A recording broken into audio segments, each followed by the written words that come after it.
What's going on, everybody? Welcome back to a brand new episode of Down South Up North. Hope you guys are having a great Wednesday. Matt, how are we doing? Awesome. Keeping it short and simple. So, guys, we're just going to get straight into the athletic alert. This is a huge day for college football fans. Justice has finally been served. Reggie Bush gets his Heisman Trophy back. Just going to give you guys just kind of facts and give you the backstory on how he actually lost his Heisman. So in 2005, USC running back Reggie Bush has a hell of a season. 2,200 total yards, 18 touchdowns. That's just insane. Bang, he gets the Heisman Trophy. They win national championship when he was there. Then, fast forward a couple of years, 2010, he loses his Heisman. From 2003 to 2005, Bush's parents lived in a San Diego home rent-free. They were also paid $10,000 to furnish the home to their liking, which resulted in USC losing 30 scholarships over 3 years. And they asked Bush to completely disassociate with the university, resulting in him obviously losing his Heisman. Then just a few months ago, August of 2023, Reggie holds a press conference at the Coliseum being like, hey, I'm going to sue the NCAA for defamation. Ultimately, nothing gets out of that. And then here we are today. He gets it. So, Matt, give me your thoughts on this glorious day in college football. Well, he is one of the greatest college football players of all time. You said the stats. You look back, Easily. he was elite. He was better than the rest of his competition, dominated the college landscape.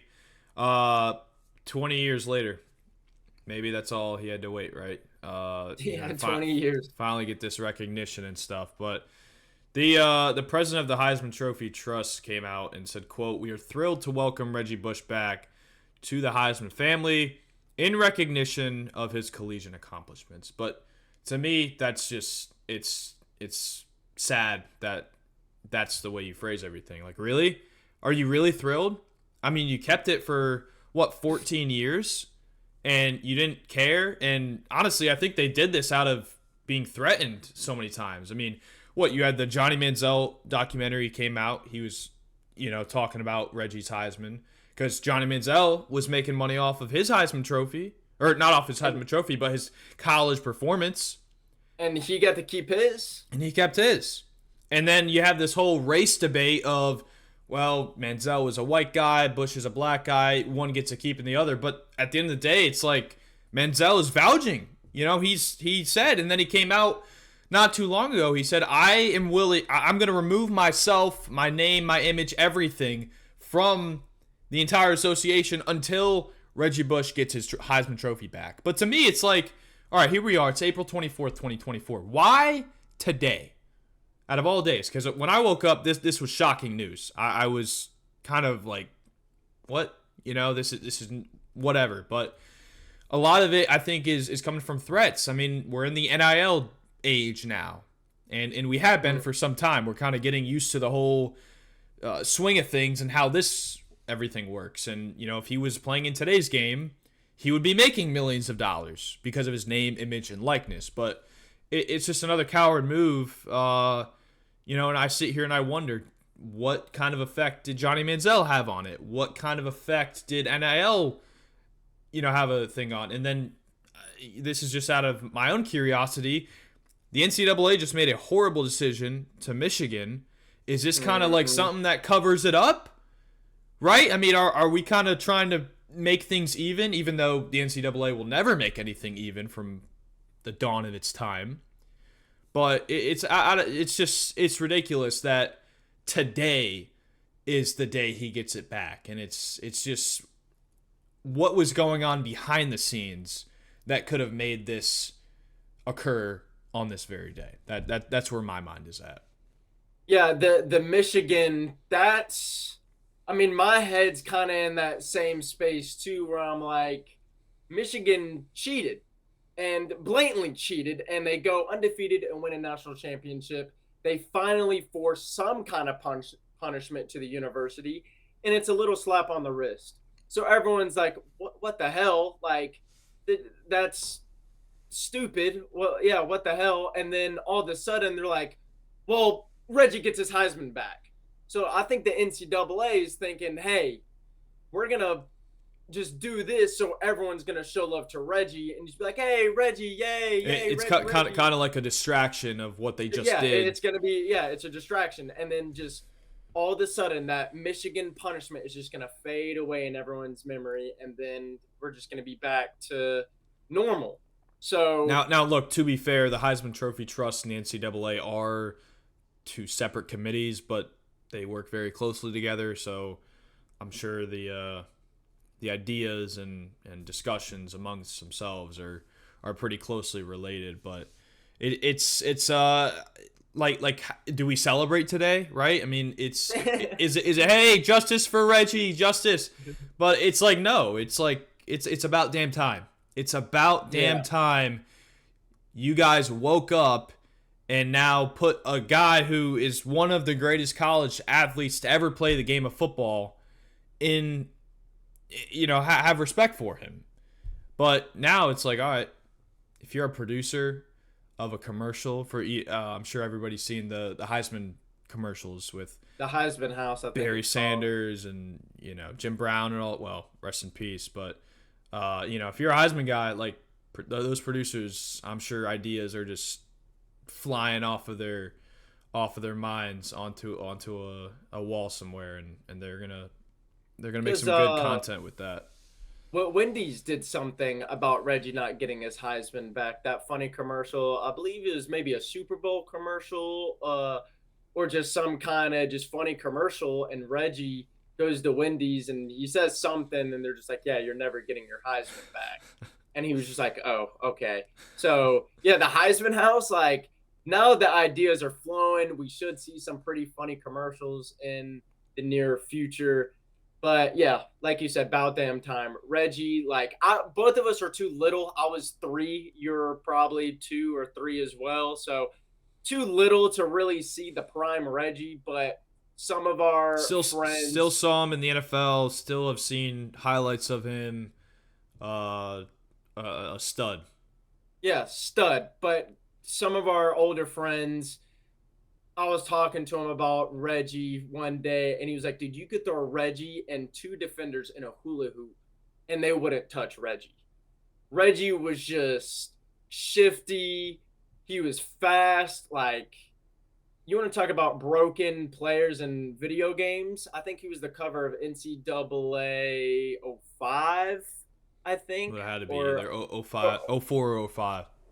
Or I want to even say '07 maybe. I mean, forgive me if I'm wrong, but 99 speed, 99 agility, crazy. So, Reggie, about damn time, brother. Congratulations. You could finally put this battle to rest and hold that trophy up high. So, we're going to get straight into the sports stories of the day.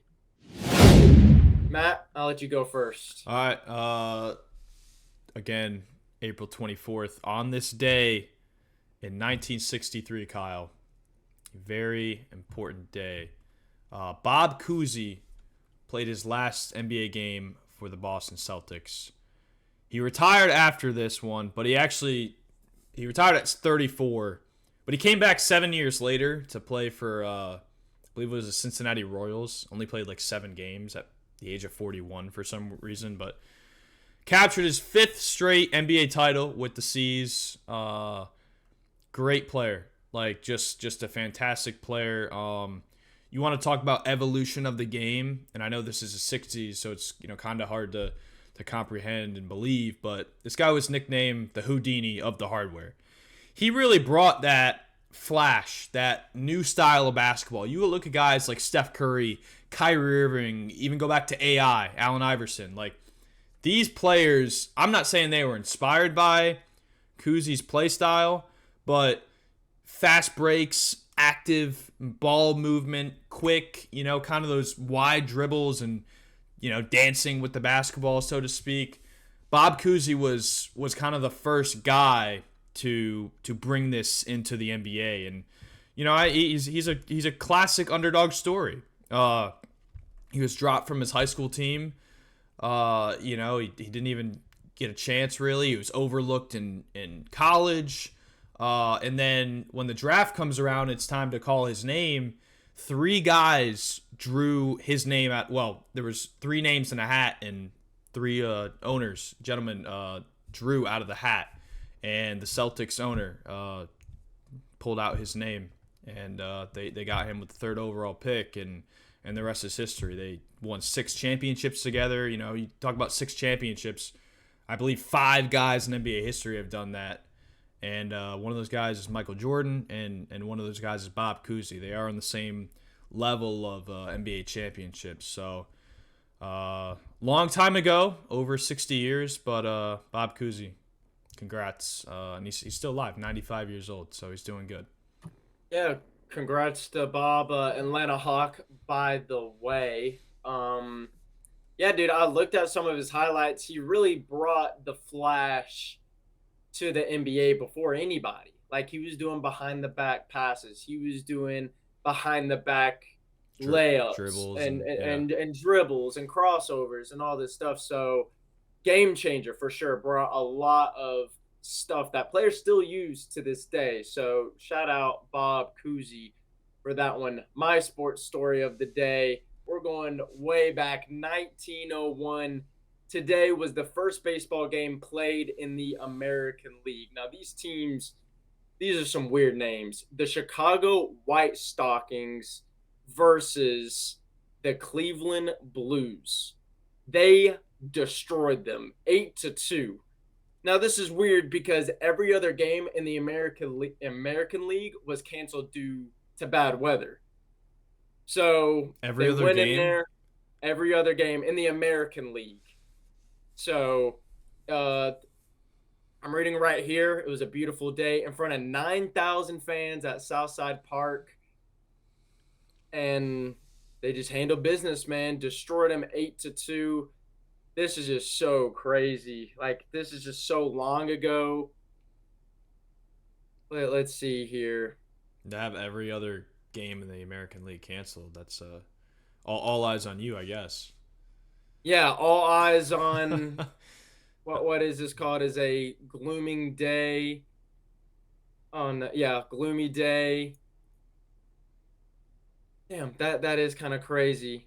I'm just reading more here. It's just talking about the weather pretty much. And where were the other games held?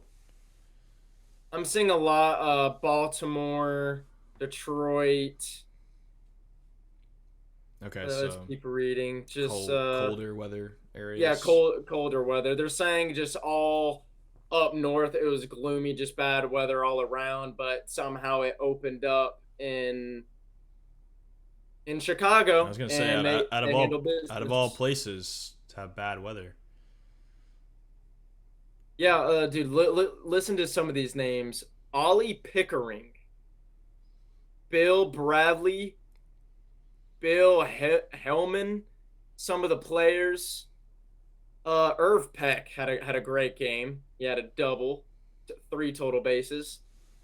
In front of 9,000 people. Game was 1 hour and 30 minutes. Oh, can we get that back? I know, right? So, hey, shout out Roy Patterson because he got the W that day. So, yeah, that's my sports story of the day. First American League game in history. Chicago White Sox got it done. So, guys, today we are not doing a brain battles or video game talk. The NFL draft is tomorrow, so me and Matt are going to kick off a mock draft. Let's get to it, baby. That's right, Kyle. Tomorrow is the day that a bunch of people in the college world dream of hearing their name called in the NFL draft. Probably one of the biggest events, I think, of the year. Definitely the best draft out of all the major sports by far. But with that being said, let's do a mock draft. Let's put ourselves in the GM chair for a little bit, and kind of pick and choose. We're only gonna do the top 10, just to keep it short because that's probably where the most interesting stuff is going along. But right here, all right, we are on the clock as the Chicago Bears. Kyle, is there really a debate? Look, let's see. They need a QB, wide receiver, and defensive lineman is what they need. No doubt here. Is there? We ain't got a I thing. don't really know who they're going here. They're talking about that one guy. Yeah, Caleb Williams. That's a lock at one. Even their GM said to quote unquote tune in to them taking Caleb Williams. So let's take Caleb there. Okay, the Commanders are now on the clock. This is where they're definitely going quarterback, but kind of pick and choose between Drake May and Jaden Daniels. But for me, I think the right move is Jaden Daniels, but it's the Commanders as well, and they're known to kind of fuck up draft picks. Who do you got them taking at number 2? Dude, I have them taking Drake. Drake May? Drake May at 2. Drake May at 2. All right. Can't go wrong there because I think that's actually what they're going to do, even though the Patriots, who are on the clock next, have talked about rumors doing that. All right, let's look. And then I think we flip-flop here. Patriots on the clock. Yeah, I think they take Jaden Daniels, who's ranked 21 on this list for some reason, but that's weird. Yeah, they go Jaden Daniels, quarterback at LSU, Heisman Trophy winner. That's going to be a different player in New England for like some time. You had Brady for 20 plus years, and then you had Mac Jones the last couple. But Jaden Daniels is a totally different player than both of them. Yeah. I think that's cool. All right, the Cardinals. They kind of need everything. Yeah, they need everything under the sun. But I think the number one thing is they lost their potential number one weapon in was it Darnell Mooney? Was he a Cardinal? No, he was a Bear. But no, who did we take from the Cardinals? Yeah, no, it was Darnell because we sent Darnell Mooney. Yeah, we sent Desmond Ridder to the Cardinals for Darnell. That's right. Yeah. So, but they've also had a lot of guys leave. That too. But I think this is it's gotta be your boy, right, Marvin? It is Marvin Harrison. It's gotta be your boy. This is a loaded receiver draft. This is one of the heaviest receiver drafts I've seen in a very long time. And Marvin Harrison, his pops did pretty good in the NFL. Yes, sir. So I think Marvin Harrison staying in the color red into the NFL. 4th though, it's kind of strange he's going 4 for how good he is, but 3 straight quarterbacks. Right. But hey, those 4, I think those 4 are definitely going in the 4 order. You can interchange, but I think those 4 are definitely going. We got Caleb Williams, Drake May, Jaden Daniels, Marvin Harrison. Moving on to the Los Angeles Chargers. Now, Kyle, I was reading some articles. A lot of draft experts have your boy Brock Bowers going to the Chargers, but they just traded away Keenan Allen and Mike Williams. So I know Justin Herbert is in that front office being like, I do not want to throw to Quentin Johnston and Amazon Prime delivery drivers. Yes. Next season. Yep. So I think they take the best receiver on the board right now in Malik Neighbors. Yeah, left. I think left, I was going to say I think Jim Harbaugh is also in that room with Justin Herbert saying the same exact thing. So, I agree. We'll take Neighbors at number 5 going out to Los Angeles. All right, the New York Football Giants, who are always a guest in the top 10 of the NFL draft every single year, dude. They're like experts of it. They love. Bro, look at those needs: quarterback, wide receiver, guard, tackle, defensive lineman, linebacker, defensive back. Looking at all the players left on the board, they could literally use every single one of these players. Yeah, because I mean, Jones is, he got hurt last year and he's been questionable. Although they just paid him a bunch of money. Personally, I think they go. I think they have to go receiver. And they do. And not necessarily because it's a must need for them, but it's this is one of the best receiving classes we've seen in a very long time. So I think in that regard, I have the Giants going with Rome Odunze out of Me as well. out of Me out as of well. Washington. I mean, he's an excellent player. I think he did great things at Washington. I think he's had a lot to prove. I don't think he's the best fit. I don't think the Giants are the best fit for him, but I think he's the best fit for the Giants, if that makes sense. So, Giants, we got going Rome Odunze. All right, the Titans. Now, this is weird because the Titans had a hell of an offseason. You pick up TP. You pick up Calvin Ridley. You pick up all these players, L'Jarius Sneed. You pick up all these players on offense and defense. Now you have the 7th pick. Outside of DeAndre Hopkins, they got a lot younger. Will Levis, very young. I think he had a interesting rookie season. I mean, he had that big-time comeback against the Miami Dolphins on Monday Night Football. But Sports my Falcons. Yeah, but he had the legacy game against your Falcons. Sorry about that. But That was all right. I think one of the most important positions in the NFL, especially in the draft, I think is offensive tackle, because unlike these receivers who beg for money after 3 years, an offensive tackle or even any offensive lineman, they can stay with your team for 5, 10, hell, even up to 15 years with the same team and, protect you. I mean, left tackle is the second most important position in the game of football. So I have them going with the big boy, 6'6" monster out of Oregon State. Hopefully I don't butcher his name. Talisa Fuaga from Honolulu. Let's see if I can find. Yeah, right here. Ranked 13 on this. But he's a huge unit. I think he's like 240-something pounds. To protect Will Levis, a young guy who he got injured last year, right? Didn't he have like a hand injury, I believe? I think so, yeah. Having that protection, especially on your left side for right-handed throw, I think is important. So I got the Titans taking. That's controversial because he's not even the best tackle on the board right now. Yeah, but my argument here is because he played for Oregon State, which is was formerly in the. Well, no, they're still in the Pac-12, but now they're the Pac-4, I think. Yeah. That was I thought that was a top 2-3 conference in the NCAA last year. I mean, think you're going against teams like Washington, who was really good. You're going against teams Oregon, who was really good with Bo Nix.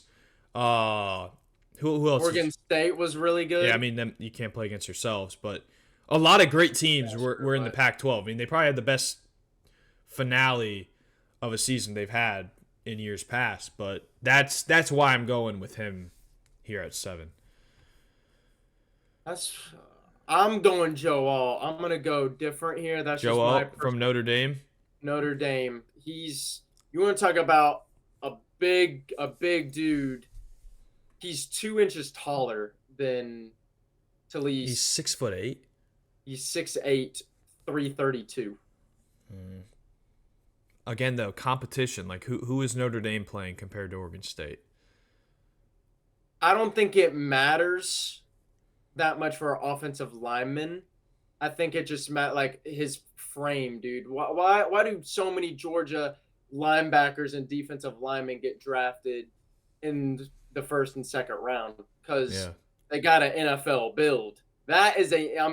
So does Fonga. He's a NFL offensive lineman, but Joe Alt, 6'8", 332 pounds. Like, that's what Will Levis needs. Yeah, 332 pounds. That's what Levis needs. So, I don't hate your pick. It's either him or the other. Now that I'm looking at a picture of him, yeah, this guy towers over people. Yeah, who knows? Who knows? Tomorrow night they could pick him because it's either him or the other guy. They're the two best. I think they're the 2 best in the draft. Yeah, when pick 7 comes around, it's between those two because those are the 2 best guys on the board at that point in time. Let's go Joe Alt for the Titans then. Go out, baby. All right. Now on the clock, Your Atlanta Falcons are on the clock. my Atlanta Falcons, baby. I think this is, if you watched one of our previous episodes, we talked about this. You got to go Dallas Turner, edge threat from Alabama. Big man. That dude is a absolute unit. I think we threw some highlights up there of him too. Yeah, we do. Check out that episode. That's a pretty early one, but check it out. Dude, he's a unit, man. He's fast. He's physical. He could get to the quarterback very quickly. And he's one of the needs rush, too. And he's one of our huge needs as well. You guys need an edge rusher.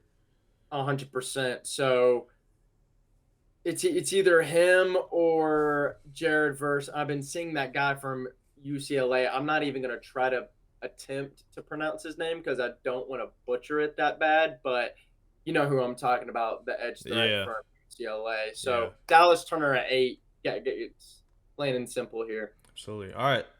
The Bears back on the clock. 2 top 10 picks for the Chicago Bears. I don't know, dude. Like the Bears, man, they seems like they can always do something, but I really think this could be a huge year for them. But going 9, dude, I think they take your boy. If I'm the Bears, you got to go Brock Bowers. I think Brock Bowers is one of the best tight end prospects since Travis Kelce, Rob Gronkowski. And I know that's saying a lot, but he's just a big boy. I know you can speak on him more than I can, but big boy, physical. I mean, this is a guy, like, you talk about yards after catch. This guy, his yards after catch is ridiculous when you watch him play. I mean, he's catching the ball only 10, 15 yards downfield, but he's taking another 10, 15 yards more. Yeah, very physical tight end. Our offensive coordinator, Mike Bobo, he was using him as a running back, obviously tight end. He was blocking big boys as well, helping out Carson Beck. Like I said, end arounds, handoffs, just up the gut. Yeah, I mean, you think if the Bears, they get down near the goal line, throw this guy at fullback. But yeah, throw him at fullback, goal line. You're at the, inside the 5. You got to punch it in. Yep. Just have Brock Bowers in front of you. Whether it's a fullback dive to him or as a lead blocker for DeAndre Swift. I think they have to go here. Stack your offense. Give Caleb Williams a guy who he knows is going to be a great player, and just build more around him. So I'm going to go Brock Bowers here. Yeah, me as well. All right, rounding out the top 10, we have the New York Jets. The Jets seem to always. The last year 2 years ago they had a really good draft. I believe it was 2 years ago. I could be wrong, but that was a draft. They took Sauce Gardner.